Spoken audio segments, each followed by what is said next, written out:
Muy bien, pues vamos a continuar con esta hermosa serie de 10 salmos que vamos a predicar en estos meses. Hoy toca el turno al salmo número 6. Salmo número 6. Saque usted, si es aquellos que anotan, su libreta, su pluma, su lápiz. Tenga listo el margen de su Biblia para que pueda usted llevarse las anotaciones, porque hoy vamos a tener un viaje como lo tuvimos la semana pasada, de manera exhaustiva, de manera penetrante en el poder de la palabra de Dios.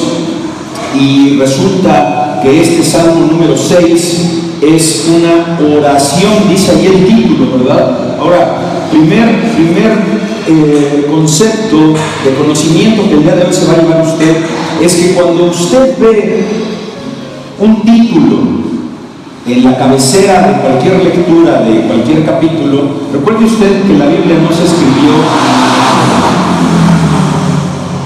en capítulos ni en versículos. Eso fue ya después adicionado para un mejor manejo de la escritura. Pero estos títulos que usted ve, si algún día usted se pregunta ¿cómo fue que llegó a tener ese título, determinada lectura? Porque hay veces que tenemos títulos dentro de un capítulo. Hay varios títulos dentro de un capítulo, eso nos sucede en los evangelios. Bueno, sepa usted que eso viene en el pergamino original de la escritura, que en este caso fue el Salterio. El Salterio, todos estos cantos, todos estos salmos, 150 salmos, fueron 150 letras de cánticos que diversos autores escribieron en un lapso de ¿cuántos años? 1000 años. ¿Sí? De hecho, tenemos uno de los salmos más antiguos, que es el Salmo 90, que escribió Moisés. Entonces, este título que dice oración pidiendo misericordia en tiempo de prueba es el título que viene de la traducción del hebreo y nos llega a nuestros días. Entonces, desde que se escribió este salmo inspirado por el Espíritu Santo, pongan mucha atención, es para que usted, y en este caso quien escribió inspirado por el Espíritu Santo, orara, ¿cuándo? En tiempo de prueba. ¿Has estado en tiempo de prueba? Creo que sí, Y si no estás en tiempo de prueba hoy, decía un gran predicador, guárdalo en la nevera, llévatelo. No lo consumas hoy, pero guárdalo en el congelador, porque algún día lo vas a tener que sacar a descongelar, porque lo vas a tener que ocupar. Es una oración pidiendo misericordia. ¿A quién? A Dios, al rey de David. ¿Verdad? Vimos la semana pasada cómo el rey se humilla delante de otro rey más grande, que es Dios. Y esa es la humildad de un rey, la humildad de un cristiano, de humillarse delante de su Dios. David en este salmo, hermano, ojo, es muy importante que subrayes que está pidiendo misericordia. ¿Por qué pide misericordia? Porque sabe que cometió un error. ¿Sabes? Pecó. Y como lo hemos estado haciendo en esta serie, vamos de un lado a otro y vamos trasladándonos al momento histórico en que sucedieron los hechos cuando el personaje escribió este salmo. ¿Qué pecado había cometido David? Recordemos que la semana pasada vimos el salmo número 5 y David estaba pidiendo protección. ¿Por qué? Porque su consejero, Ahitofel, había unido fuerzas con su hijo Absalón para matarlo. Esta es una situación diferente. Hoy tenemos una situación diferente y vamos a ver a dónde aterriza en la misma palabra de Dios. En este salmo clama, gime de una forma apasionada por el amor intenso y la misericordia de Dios en un momento de dificultad en la vida del salmista. el rey David está angustiado, el rey David está ansioso, está más allá de estar triste, está, ¿qué me va a pasar? ¿Cuál va a ser el juicio del Dios justo? Porque he pecado en contra de Él. Por eso, porque se sabía pecador y porque sabía que Dios aborrece el pecado. Porque, hermano santo y santa, la paga del pecado, ¿qué es? El rey David, como cualquier pecador, sabe que merece un castigo, pero apela a la gracia divina de ese Dios poderoso. Una gracia, hermano, hermana, que se sobrepone a la ira de Dios. La gracia es algo poderoso, porque solo la gracia da salvación. Es una gracia que se va a sobreponer al enojo de Dios, al castigo de Dios, porque la paga del pecado es la muerte. Entonces, sabiéndose pecador, dice: Señor, más adelante vamos a ver, no me muestres que estás enojado conmigo, porque eso turba mi cuerpo. O sea que enójate, Señor, pero no me lo demuestres, porque eso me desequilibra. Se encuentra turbada y afligida esa alma que ha llegado, hermano, hermana, a lo que luego le sucede a muchos y a muchas de ustedes que se enferman por cuestiones de la mente, de las presiones, de los problemas o del producto de tu pecado. Como bien dijo hace rato mi hermano en el devocional, jóvenes que no tenían que haber consumido determinada sustancia, señoritas que no tenían por qué dar ese mal paso, después se arrepienten y a veces hasta adquieren enfermedades que ponen en riesgo sus vidas. ¿Qué hubiera sido mejor? No pecar. No pecar. Porque el pecado enferma. Así se enferma mucha gente que suele estarse preocupando demasiado. Está confundido el rey David, está sin esperanza. ¿Y qué momento estamos viendo aquí en la Biblia? Estamos viendo el capítulo 12. Anótenlo por favor allá al margen de este salmo. Si usted quiere saber por qué se siente así el salmista, es porque está viviendo lo que vivió en el capítulo 12 del segundo libro de Samuel. ¿Qué está sucediendo?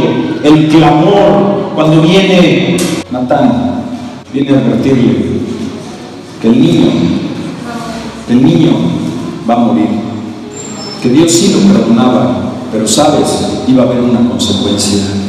Entonces este salmo, fíjese qué breve es el momento del versículo 16 del capítulo 12.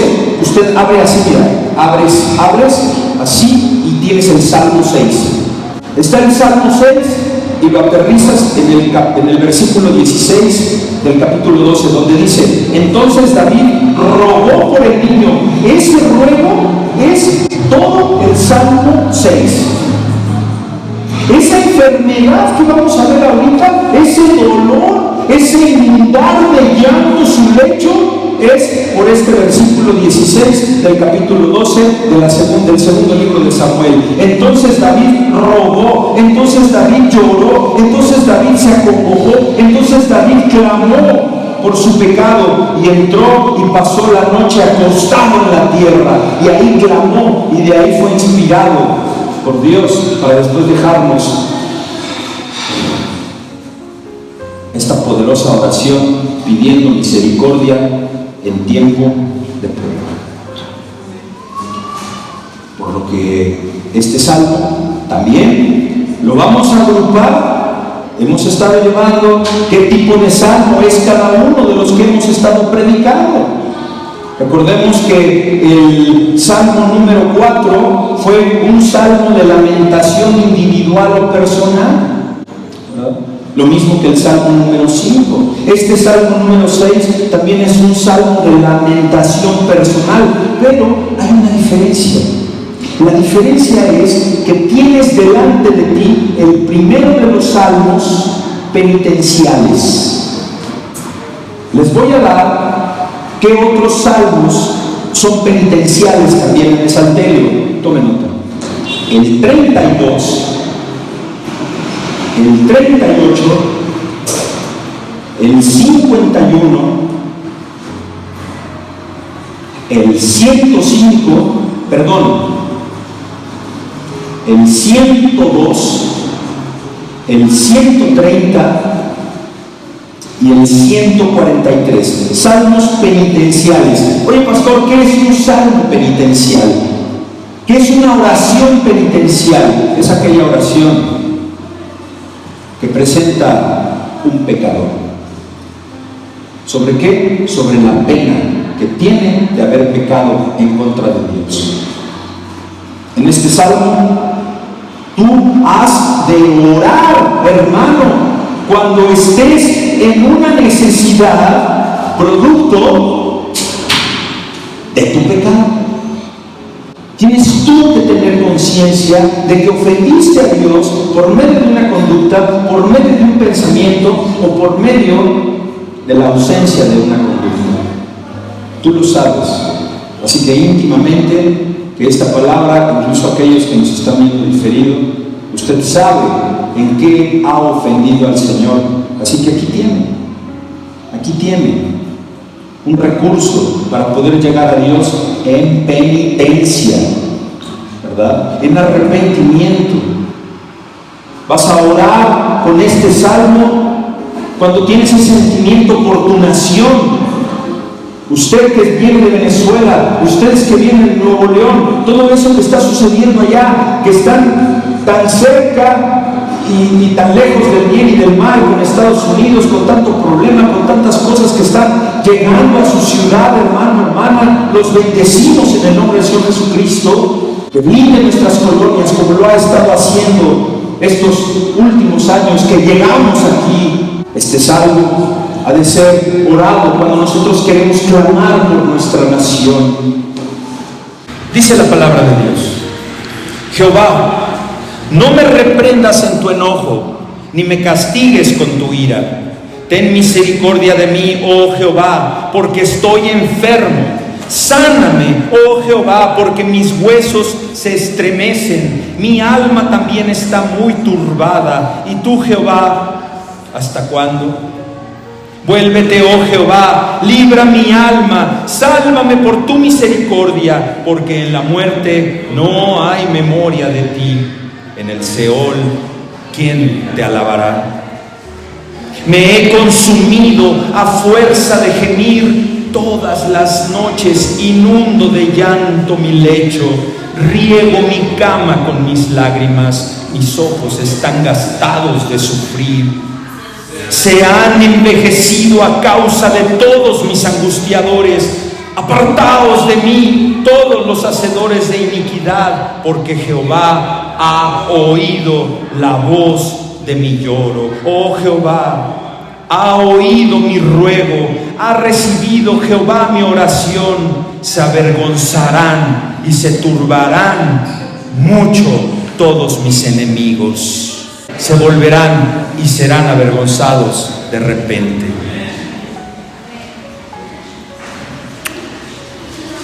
Jehová, no me reprendas en tu enojo, dice el versículo 1. David se está dando cuenta, hermano, hermana, que merece ser reprimido y no pide la reprensión que sea quitada de él. Él le dice: Señor, quítame la reprensión. Él le dice: Señor, no me reprendas en tu enojo. Sé que estás enojado, sé que merezco este enojo. Por eso les di el contexto de saber de dónde viene este enojo de Dios, por el pecado que había cometido, por el adulterio, por la fornicación, por el homicidio de su amigo, de su valiente Urías el Eteo, de haber abusado de esta joven.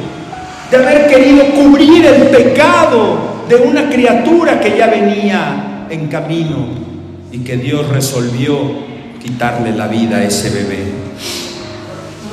Él sabe que cometió un error y dice: no me reprendas en tu enojo. Si tú me recuerdas mi pecado, Señor, está bien, pero, oh Dios, no me lo recuerdes cuando estés enojado. Piensa en eso. Piensa en la súplica que está presentando el salmista, que le dice: Señor, no me reprendas cuando tú estés verdaderamente enojado y vayas a lanzar el juicio contra mí, porque entonces eso va a hacer desmayar mi corazón, porque yo sé, Señor, que me puedes destruir. ¿Quién habla de esa manera? Un hombre arrepentido, un hombre sabe que la paga del pecado es la muerte. Ten piedad de mí, que soy pecador. Y así lo dice Jeremías. Vamos al libro de Jeremías. Pero mire, profesor, póngame palabra de Dios para todos. Jeremías 10:24, palabra de Dios para todos. Jeremías 10:24 dice: oh Señor, corrígeme. ¿Pero cómo? O sea, ¿sabías que le podías pedir eso a Dios? Palabra de Dios. Señor, ten piedad. Sé que merezco tu furor, pero Señor, no seas tan severo conmigo, porque Dios no se goza en tu sufrimiento. A Dios le duele el castigo que tiene que darle al pecador, y tanto le dolió que por eso mandó a su Hijo y de tal manera diera su vida por nosotros. No en tu ira, para que no me destruyas, Señor. Está clamando en medio del dolor extremo que produce una enfermedad, producto de la preocupación. Esos granos que luego salen, esa urticaria, ese dolor del hígado, esa presión arterial que se te sube a las nubes, esa diabetes que se manifiesta cuando tienes un enojo, muchas veces producto de tu preocupación, producto de esas crisis emocionales o de tu depresión, producto de tu pecado.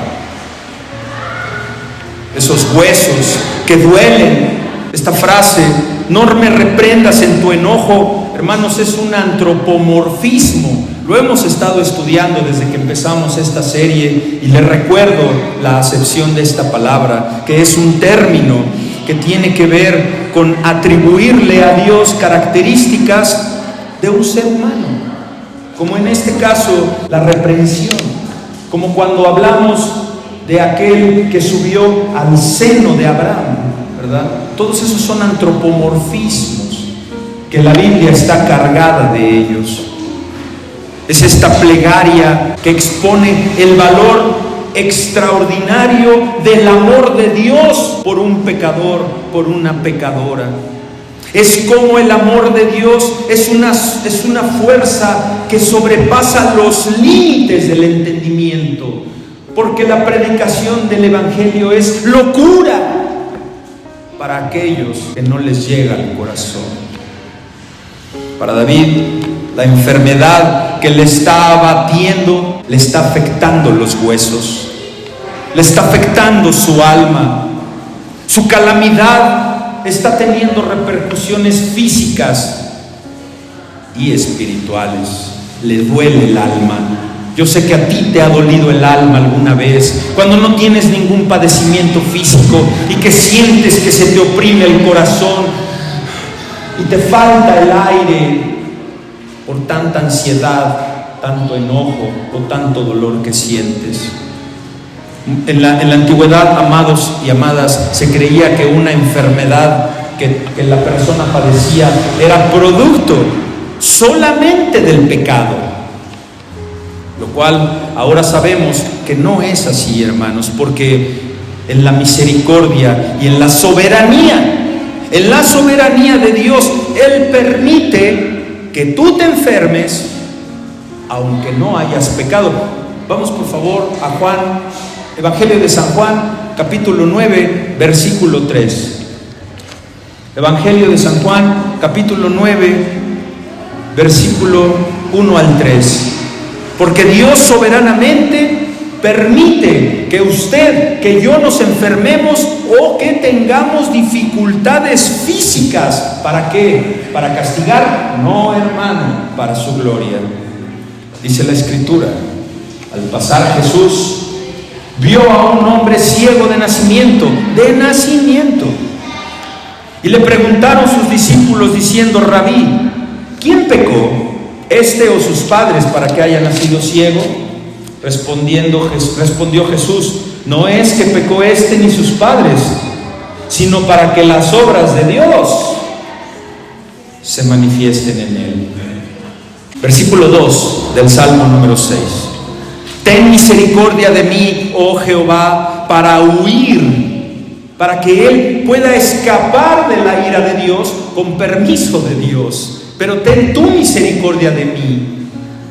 David no ve ningún medio, ni en el cielo, ni en la tierra, ni en el poder que él tenía como rey terrenal, que lo pueda esconder de Dios. Tú jamás te vas a poder esconder del juicio divino. De Dios nadie se puede esconder. ¿Por qué? Porque el Señor es omnipresente. Atributo divino del Señor, atributo incomunicable. ¿Te has querido esconder del Señor? Me temo decirte que has fracasado. Todo lo ha visto, todo lo sabe, todo lo escuchó. Ni en el cielo ni en la tierra puede haber algo o alguien que cubra el escrutinio y el ojo poderoso. Ahí tienes un antropomorfismo, el ojo poderoso del Jehová de los ejércitos. Y David decide acercarse a él, decide venir a él, aunque Dios le haya herido, aunque Dios haya dicho que ese niño va a morir, él sigue teniendo puesta su mirada en el Dios Jehová de los ejércitos. Él va a él después de haberse ido de él, porque él sabe que es su Salvador. Jehová, ¿quién me apartará de ti? Jehová es mi pastor, nada ni nadie me va a confundir. ¿Cuándo? Cuando esté de rodillas delante de ti. Sáname, Señor. Pidió por la criatura, hizo lo que tenía que hacer por la criatura, y Jehová dispuso llevarse a la criatura. Qué malo es Dios, podría usted pensar, pero eso lo piensa usted porque no conoce lo que sigue en la historia. ¿Por qué? Porque el Señor bendijo a David de una sobremanera. ¿Y qué hijo le dio? De la misma madre, al mismísimo rey Salomón. Corre, David corre, pero no corre David de la presencia de Dios, pero a humillarse, porque no está corriendo como Adán corrió cuando viene el Señor buscándolo, y corre tapando su desnudez y se metió a la espesura del bosque para que Dios no lo viera. Adán tenía que haber escuchado estos sermones. Adán no sabía que no se podía esconder de ese Dios. David no corrió como Saúl, corrió a la hechicería, a la brujería. No, hermanos. Y tampoco corrió como Jonás corrió a Tarsis, saliendo del puerto de Jope, huyendo del favor de Dios, sino que David corre a los brazos del Dios misericordioso y viene apelando a él en defensa de su mismo enojo y de la misma ira de Dios. Vengo a ti, Señor, vengo a enfrentarte en tu enojo, como un hijo, como una hija debe ir a su padre cuando lo ha ofendido. El padre y la madre siempre va a perdonar, como Dios ha de perdonarte. Viene David y le dice: Señor, desfallezco, no puedo más. ¿Por qué? Porque estoy enfermo, Señor. Hermano, nunca argumentes tu bondad o tu grandeza delante de Dios. Vengo a ti, Señor, porque he ofrendado tanto a la iglesia. Vengo a ti porque me he congregado incluso cuando no tenía por qué haberlo hecho. Vengo a ti, Señor, porque tanto te he amado no se trata de ti, se trata de Él. Vengo a ti porque estoy enfermo, porque tú eres grande, yo soy pequeño, tú puedes más y yo no soy nada delante de ti. En mi pecado, Señor, he mostrado mi pequeñez. ¿Sabes cuándo vas a dejar de ser pequeño delante de Dios? Es muy fácil: el día que deje usted de pecar. ¿Cuándo será eso? Cuando tu cuerpo sea glorificado en la presencia de Dios. Un sentido de pecado que había abatido el orgullo del rey, había eliminado su petulancia, su arrogancia, su fuerza humana, su orgullo, de modo que hoy David estaba débil a causa de la aflicción, a causa de la enfermedad que sentía, y decía: mira que desfallezco. En el original hebreo podría esto traducirse como: caigo sin fuerzas, como cuando se marchita una planta quemada por el fuego. Así estás tú, marchitándote cuando eres quemado por el fuego del pecado. Oh Señor, sáname, porque mis huesos se estremecen. Su terror había aumentado tanto que sus mismos huesos se estremecían con temblorinas. No solo se sentía estremecido en la carne, sino en los huesos. ¿Y por qué es importante resaltar esto? Porque los huesos son la columna, son los cimientos de tu cuerpo. Todo estaba estremeciéndose. Tú eres un edificio humano, y si tus huesos están estremeciéndose, probablemente te vas a derrumbar. Ese edificio va a colapsar. Cuando el alma tiene el sentimiento de pecado, como lo tenía David en este caso, y cuando ha reconocido ese pecado y empieza ese dolor, y dices: pero es que no lo había pensado, que sí, entonces pequé. Hermano, los pelos se te empiezan a erizar, empiezas a tener ese dolor, empiezas a tener lo que viene a ser un arrepentimiento, o a veces un remordimiento, del cual hablaba también mi hermano. ¿Qué es? Es el dolor, es el fuego que te está quemando dentro. Pero cuando lo reconociste, porque si no lo reconoces, te sigues dando vuelo a la hilacha, sigues fornicando, sigues drogándote, sigues mintiendo, sigues haciendo lo que sabes que a Dios ofende. Pero cuando te cae el 20, hermano, mira, los pelos, aunque no tengas, se te empieza el cuero y se te pone la piel de gallina. ¿Por qué? Porque es cuando sabemos que Dios está enojado allá arriba y viene el juicio aquí abajo.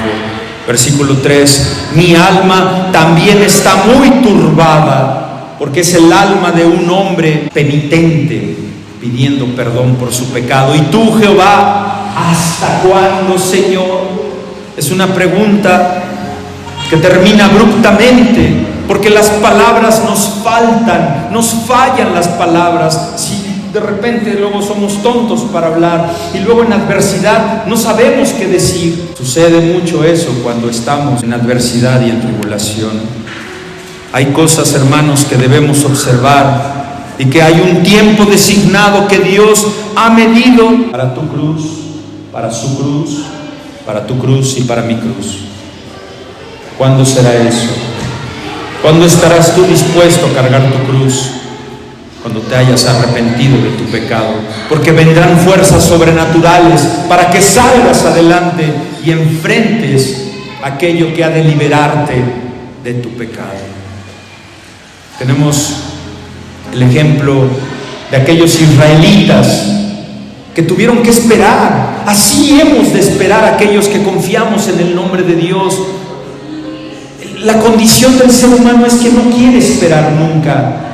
Pero ellos esperaron confiadamente, permanecieron en Egipto hasta que se completaron 400 años, primero más 30 años, salieron victoriosos. ¿Qué pasó con José? José estuvo 3 años, un poco más de 3 años en la cárcel. Él pudo haber refunfuñado, él pudo haberse amargado dentro de la cárcel. No es trágica la historia de José, de cómo llegó a la prisión. O sea, dime si no es doloroso que te traicionen tus hermanos, que te vendan, que te humillen y luego que te digan que quisiste abusar de una mujer cuando eso no era cierto. ¿Y qué hizo José? Esperó, hermano. ¿Hasta cuándo? Hasta que llegó el tiempo designado para su liberación. Hoy puede ser el día de tu liberación, si es que así el Señor lo quiere. Y si no es hoy, no me culpes a mí por ser triunfalista, por quererte animar, no, porque puede ser dentro de un mes, un año, una década, o tal vez no lo veas y lo vea tu tercera generación. Versículo 4, vuélvete, oh Jehová, libra mi alma. El hombre está suplicando, pero mira cómo pasa de la súplica a la petición. Ahí lo tienes en la frase, dice, vuélvete, oh Jehová, regresa, Señor, calma tu furia. No es que solamente Dios no haga nada en contra de él, sino que ahora, Señor, no hagas, Señor, perdóname, no me castigues. Pero ¿sabes qué le puedes decir? Papá Dios, ahora haz algo a mi favor. Es un Dios maravilloso. Es un Dios perfecto. Y que basta que lo pidas. Y que era necesario que hoy te lo explicara el Evangelio. Sálvame solo por tu misericordia. Eso es algo que muchos padres no podemos hacer con nuestros hijos. Eso es algo que no podemos hacer con algunas personas. Porque no tenemos tanta misericordia, pues no somos Dios. Pero Él sí. Y aunque hayas hecho lo que hayas hecho, vienes con Él arrepentido y le dices, vuélvete, oh Jehová, regresa, Señor, no me tomes en cuenta este pecado, libra mi alma y sálvame por tu misericordia. Porque si tú buscas la justicia de Dios, ¿qué podemos decir y esperar? ¿Qué más puedes buscar? Tienes todo. El hombre está clamando por su salvación, porque la misericordia de Dios, la gracia de Dios trae salvación. Y si Dios tiene misericordia de ti, mira, cielo directo. Versículo 5, porque en la muerte no hay memoria de ti, en el Seol, en la tumba, ¿quién te alabará? Tenemos un Dios de vivos, no de muertos. Un muerto no puede adorar, un muerto ya no puede apelar por salvación. Tiene que ser en vida, hermano, en vida. Porque es por la gloria de Dios que un pecador es salvo. Porque la misericordia honra a Dios. Veamos qué dice el profeta Isaías, quien lo expresó claramente en el capítulo 38, versículo 18. Traducción, Dios habla hoy. Quienes están en el sepulcro no pueden alabarte. Los muertos no pueden darte ¿qué? Gloria. Los que bajan a la fosa no pueden esperar tu fidelidad. Señor, no esté muerto yo en vida para que pueda glorificarte, porque un muerto no puede esperar tu fidelidad. Hijo, hija, estás muerto, muerta en vida. Tienes que revivir. ¿En quién? En Cristo. Sin Cristo vas a estar muerta, vas a estar muerto.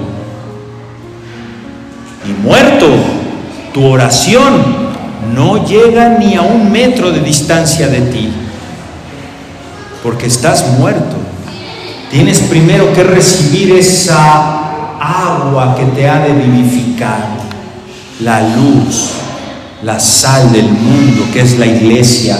Aquí hay vida, no hay muerte.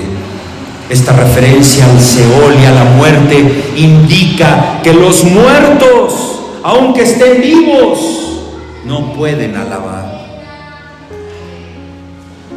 La alabanza, lo que hicimos hoy, con músicos o sin músicos, es glorificar en vida a Dios, y los muertos no lo pueden hacer. Versículo 6: me he consumido, Señor, me estoy haciendo chiquito. ¿No has visto gente que la enfermedad los va haciendo así, los va secando? Hombres así fuertes, grandes, fornidos, como la diabetes va acabando con el aspecto de una persona, como el cáncer va acabando con las personas, como la insuficiencia renal. La enfermedad te va carcomiendo, y dice el salmista, versículo 6: me he consumido a fuerza de mi gemir, a fuerza de mi llanto, a fuerza de mi dolor. Es el pueblo de Dios, hermanos, que está gimiendo. Estamos hoy gimiendo en un valle de lágrimas, hermano, y no te atrevas a rezongar de Dios. Acepta lo que Dios tiene para ti. No reniegues de Dios. Tenemos delante de nosotros al valiente David, que está haciendo frente, y sabemos qué sucedió después. Esa es la esperanza del Evangelio, que no aquí se cierra la historia y ¿qué pasó después?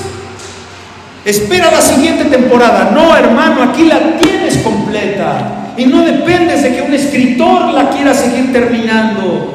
Ya está terminada la historia. Basta con que entiendas el clamor y el sufrimiento de un hombre que está siendo consumido por tanto llanto, que está abatido por la depresión. Aquel mismo que derrotó a un Goliat, aquel que derrotó a un oso, a un león, aquel que fue tan misericordioso con el último descendiente de Saúl. Tienes a ese hombre clamando, que tú puedes clamar, y hoy está abatido como tal vez hoy tú estás abatida. Está derrotado como tal vez hoy tú estás derrotado.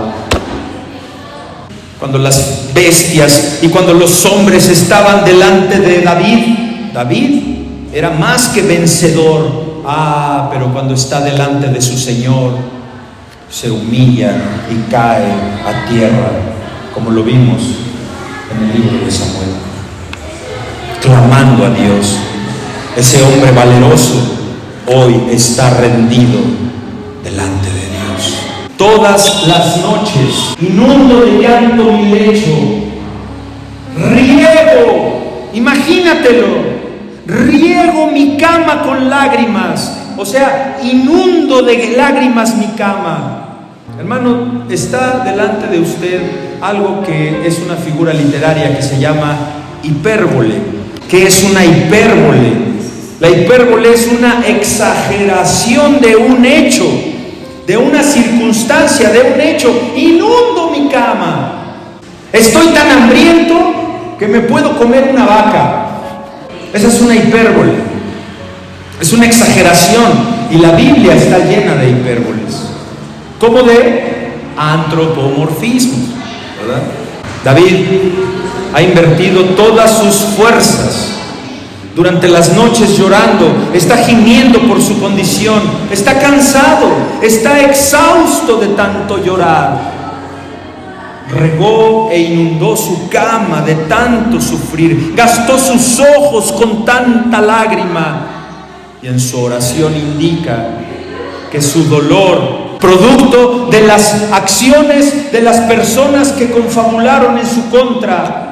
¿Usted cree que es fácil vivir cuando un hijo te está persiguiendo, cuando un hijo te está demandando, cuando un hijo te quiere asesinar, y aparte tu mejor amigo, tu consejero, se une con ese hijo para quererte derrotar, y aparte de eso, el bebé que ahora viene en camino, a quien tú deseas que nazca, va a morir? Está angustiado. Pero hermano, es producto de su pecado. ¿No lo entiendes? No es porque Dios haya sido malo, es porque Dios fue movido a actuar de acuerdo a su palabra, a dar muerte a aquel que peque.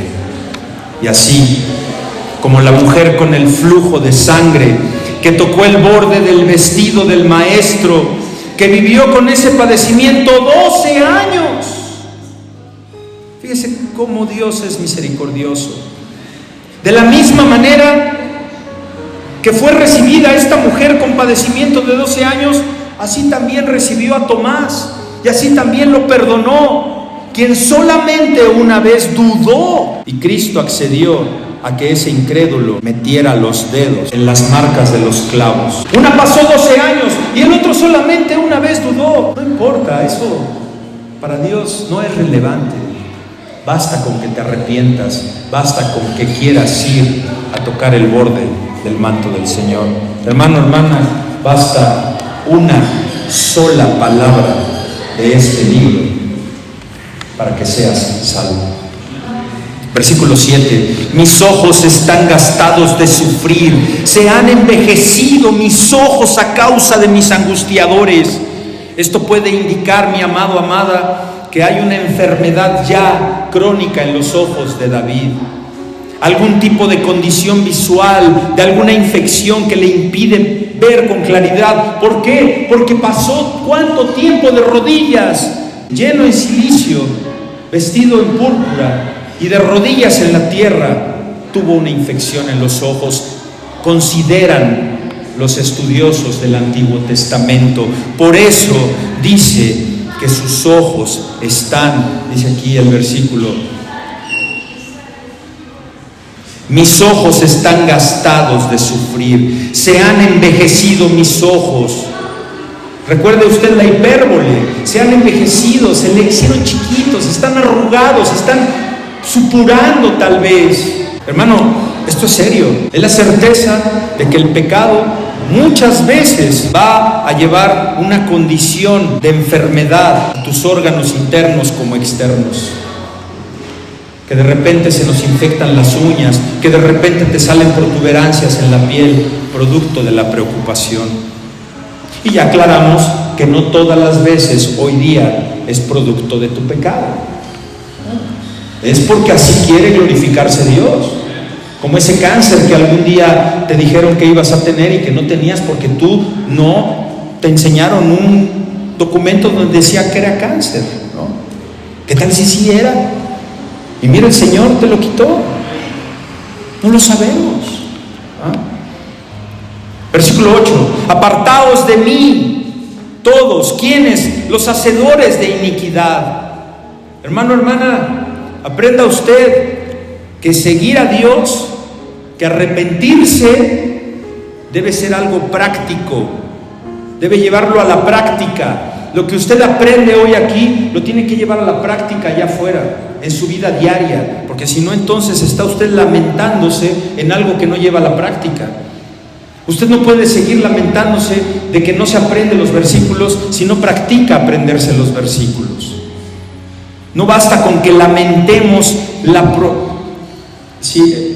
haciendo una analogía como cuando Jesús entra al templo y voltea las mesas, no basta con que tú te lamentes la profanación del templo del corazón. Tienes que alejarte de aquellos que compran y venden afuera del templo. ¿Con quién te reúnes? ¿Con quiénes tienes tus reuniones cotidianas? ¿Con cambistas? ¿Con aquellos que venden indulgencias? No basta con que te enojes con ellos, tienes que apartarte de ellos. Tienes que apartarte de la gente que está practicando el pecado. Y no porque de esa manera lo vas a poder juzgar. No, de esa manera vas a dejar de estar contaminado de ese virus mortal que es el pecado. Porque un pecador perdonado va a aborrecer los pecados por medio de los cuales Cristo fue llevado a la cruz. Si no, entonces no es un pecador arrepentido. Un pecador arrepentido, la próxima vez que en una serie de televisión salga una escena inapropiada, donde hay una escena sexual gráfica, un verdadero pecador arrepentido se agacha hasta que pase esa escena, o de plano, si es reiterativo, quita esa serie de televisión. Ya no ve esos programas de narcotraficantes, ya no ve esas noticias alarmistas que te salen en thumbnails, en los YouTubes, en los TikToks, ya no ves esas groserías. No dejas que tus hijos escuchen al Peso Pluma, a todas esas tarugadas que está enfermando a nuestros niños y jóvenes. Pero tú eres el que tienes que alejarlos a ellos, tú, porque el pecador arrepentido tiene que alejarse de otros pecadores no arrepentidos. Versículo 9, vamos a ir cerrando. Jehová ha escuchado mi ruego, ha recibido mi oración. Viene la gloria, viene el aleluya, viene Cristo al encuentro del pecador. Ha recibido mi oración. Esta es una experiencia pasada que tuvo David. Tuvo la experiencia pasada del dolor y ahora viene el aliento para el futuro. Se sabe perdonado, sábete perdonado, porque la sangre de Cristo vertida en el madero no fue en vano, hermano, porque es un sacrificio que ha de redimirte, de perdón de tus pecados, pero para traerte salvación y vida eterna. Hay futuro en Cristo, hay vida en Cristo, pero tienes que rendirte como se rindió el rey David. El Señor ha escuchó al rey David, te va a escuchar, hermano, hermana. Él escuchará las nuevas plegarias de un pecador arrepentido. Versículo 10, se avergonzarán y se turbarán mucho mis enemigos. ¿Recuerda usted aquel consejo del cual hablamos en el Salmo 5? Hermanos de Nuevo León, les recomiendo mucho que vean la serie, el Salmo número 5, porque van a encontrar el hilo. Salmo 5, versículo 10, fíjate el clamor de David, le dice: castígalos, oh Dios, caigan por sus mismos consejos. Y así fue. Lo demostramos en el segundo libro de Samuel, en el capítulo 17, versículo 15. Ahitofel era consejero de David y Ahitofel aconsejó a Absalón, y ese consejo fue movido por Dios y le dio confusión a Ahitofel para dar mal consejo a Absalón, y cayó. Entonces le dice: Señor, versículo 10 del Salmo número 6, se avergonzarán y se turbarán mucho todos mis enemigos, se volverán. Hermano, dice el dicho popular que no hay mal que dure 100 años, ni quien lo resista. Pero para un hijo de Dios, eso es del mundo, porque tus enemigos se volverán y serán avergonzados cuando tú quieras, para que tú estés tranquilo, para que digas: ahora sí, miren, ya ven que mi Diosito sí funciona. No, hermano, en el tiempo perfecto de Dios han de ser avergonzados. ¿Cuándo? De repente.